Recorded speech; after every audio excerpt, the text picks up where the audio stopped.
பழமையான காலத்தில் தேவர்கள் அனைவரும் பெரும் கவலையில் மூழ்கினார்கள். வானத்தில் இருள் சூழ்ந்தது. அசுரனின் சிரிப்பு விளங்கியது. வித்யாசுரன் என்ற அசுரன் பெரும் எலியின் உருவில் பயமுறுத்தி வந்தான். அவனது கண்கள் தீப்பொறி போல் எரிந்தன. அனைத்து முனிவர்களும் தேவர்களும் விநாயகரின் சன்னதியில் வந்து வேண்டினர்.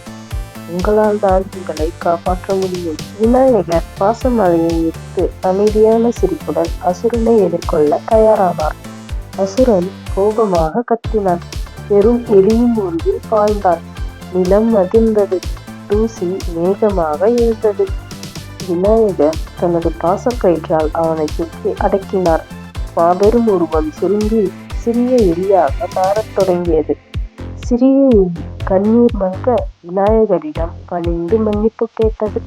விநாயகர் அருளுடன் கையை உயர்த்தினார். அதன் பின் அந்த எலி விநாயகரின் வாகனமாக ஆனது. வானத்தில் மலர் மழை பொழிந்தது. தேவர்கள் கொண்டாடினர்.